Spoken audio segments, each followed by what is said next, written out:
성부와 성자와 성령의 이름으로 아멘. 주님께서 여러분과 함께 또한 사제의 영과 함께 요한이 전한 거룩한 복음입니다. 주님 영광 받으소서. 그때 제자들과 함께 식탁에 앉으신 예수님께서는 마음이 산란하시어 드러내놓고 말씀하셨다. 내가 진실로 진실로 너희에게 말한다. 너희 가운데 한 사람이 나를 팔아넘길 것이다. 제자들은 누구를 두고 하시는 말씀인지 몰라 어리둥절하여 서로 바라보기만 하였다. 제자 가운데 한 사람이 예수님 품에 기대어 앉아 있었는데 그는 예수님께서 사랑하시는 제자였다. 그래서 시몬 베드로가 그에게 고갯짓을 하여 예수님께서 말씀하시는 사람이 누구인지 여쭈어 보게 하였다. 그 제자가 예수님께 더 다가가 주님, 그가 누구입니까? 하고 물었다. 예수님께서는 내가 빵을 적셔서 주는 자가 바로 그 사람이다 하고 대답하셨다. 그리고 빵을 적신 다음 그것을 들어 시몬 이스카리옷의 아들 유다에게 주셨다. 유다가 그 빵을 받자 사탄이 그에게 들어갔다. 그때 예수님께서 유다에게 말씀하셨다. 내가 하려는 일을 어서 하여라. 식탁에 함께 앉은 이들은 예수님께서 그에게 왜 그런 말씀을 하셨는지 아무도 몰랐다. 어떤 이들은 유다가 돈주머니를 가지고 있었으므로 예수님께서 그에게 축제에 필요한 것을 사라고 하셨거나 또는 가난한 이들에게 무엇을 주라고 말씀하신 것이려니 생각하였다. 유다는 빵을 받고 바로 밖으로 나갔다. 때는 밤이었다. 유다가 나간 뒤에 예수님께서 말씀하셨다. 이제 사람의 아들이 영광스럽게 되었고 또 사람의 아들을 통하여 하느님께서도 영광스럽게 되셨다. 하느님께서 사람의 아들을 통하여 영광스럽게 되셨으면 하느님께서도 몸소 사람의 아들을 영광스럽게 하실 것이다.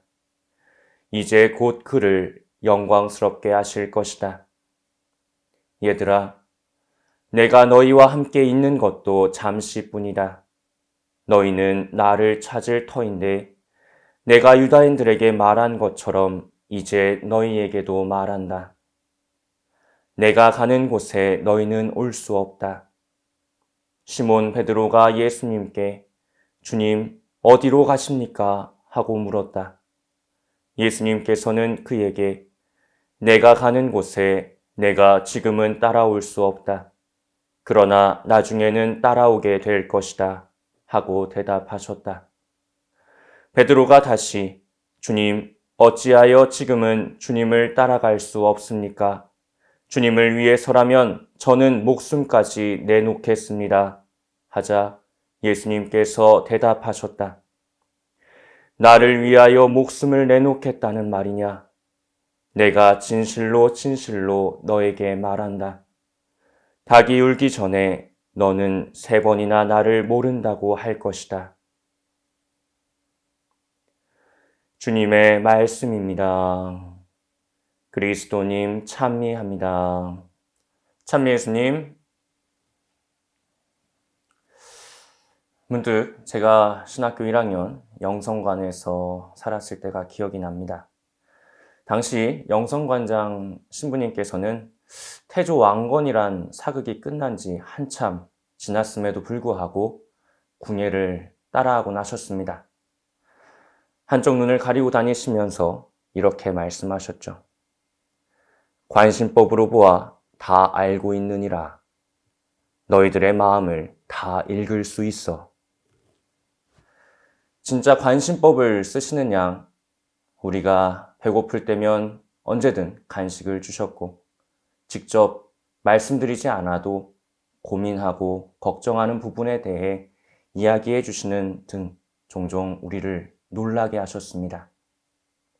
하지만 지금 와서 보면 그것은 후배들을 사랑하는 마음과 또 경험에서, 즉 속된 말로 짬밥에서 우러나오는 추측이었음을 알 수 있었습니다. 하지만 예수님께서는 그런 경험에서 우러나오는 추측이 아닌 실제로 모든 것을 다 알고 계셨습니다. 오늘 복음에서 제자들과 함께 식사를 하시던 중 너희 가운데 한 사람이 나를 팔아넘길 것이다 라고 말씀하십니다. 예수님의 공생활 동안 모든 시간을 함께했던 제자들을 앞에 두고 그중 한 명이 나를 팔아넘길 것이라고 예언하셨던 예수님의 마음이 얼마나 심란하셨을지 가히 짐작이 갑니다. 유다는 자기 스승을 팔아넘길 기회만 보고 있었습니다. 예수님께서는 이미 유다의 이러한 생각을 다 알고 계셨지만 그를 외면하거나 저버리지 않으시고 오히려 더 깊은 관심과 친절을 통해 그를 가까이 두셨습니다. 오늘 복음을 바라보면 예수님께서 최후 만찬 때 식탁에서 빵 조각을 친히 유다에게 건네주셨다는 말이 나옵니다. 이것은 예수님께서 유다를 특별한 관심으로 대하고 있다는 것으로 볼 수 있습니다. 그 당시 풍습으로 볼 때 주인이 손님에게 접시에서 빵 조각을 떼어준다는 것은 상대방에 대한 특별한 우정을 표시하는 내용이었습니다. 예수님은 유다의 모든 것을 다 알고 계셨지만 사랑과 친절로서 그를 대하신 것이죠. 너그러운 마음으로 사랑해 주셨습니다. 하지만 유다는 그의 마음을 바꾸지 않았습니다. 예수님은 하는 수 없이 유다에게 내가 하려는 일을 어서 하여라 고 말씀하십니다. 이렇게 유다는 스승 예수님을 배반합니다. 그리고는 돌이킬 수 없는 길을 택하고 걸어가고 말았습니다. 슬프게도 예수님의 마음을 심란하게 만든 사람은 유다뿐만이 아니었습니다. 주님을 위해서라면 저는 목숨까지 내놓겠습니다. 호언장담하던 베드로. 예수님께서 반석이라 이름을 지어주시고 가장 믿어주며 사랑해주던 제자였습니다. 하지만 예수님께서는 그가 닭이 울기 전에 3번이나 당신을 모른다고 말할 것임을 알고 계셨습니다. 오늘 말씀에 드러나지는 않지만 그렇게 자신만만하게 스승님을 따라가겠다던 베드로 사도가 결정적인 순간에는 예수님을 3번이나 모른다고 하며 배반하였음을 우리는 알고 있습니다. 유다와 베드로를 놓고 볼 때 어떻게든 둘 모두 배반의 죄를 짓게 됩니다. 그러나 나중에 그 결과는 아주 다르게 드러났습니다. 유다는 자신의 잘못을 깨닫게 되었습니다. 자신의 죄를 인정하고 후회하였습니다. 그러나 주님께 돌아와 용서를 청하는 대신 스스로 목숨을 거두어 주님 곁을 영원히 떠나버렸습니다. 베드로 역시 후회의 눈물을 흘립니다. 그리고 주님께 용서를 청합니다. 다시는 주님 곁을 떠나지 않고 배반하지 않겠다고 결심하며 3번이나 예수님을 사랑한다고 고백하는 모습이 후에 예수님 부활 사건 이후에 드러납니다. 자신의 모습을 변화시켜 주님을 위해 일생을 바칩니다. 우리는 이 두 사람의 모습에서 자신의 잘못을 인정하고 후회하는 공통된 모습을 발견할 수 있습니다. 그러나 두 사람이 내린 결정, 가는 길은 서로가 아주 상반된 길이었습니다. 한 사람은 후회하면서 죽음의 길을 걸어갔고 또 한 사람은 생명의 길을 찾아 걸어갑니다. 우리의 모습은 어떨까요? 예수님의 계명을 착실히 잘 따르며 늘 성실하고 착한 제자일까요?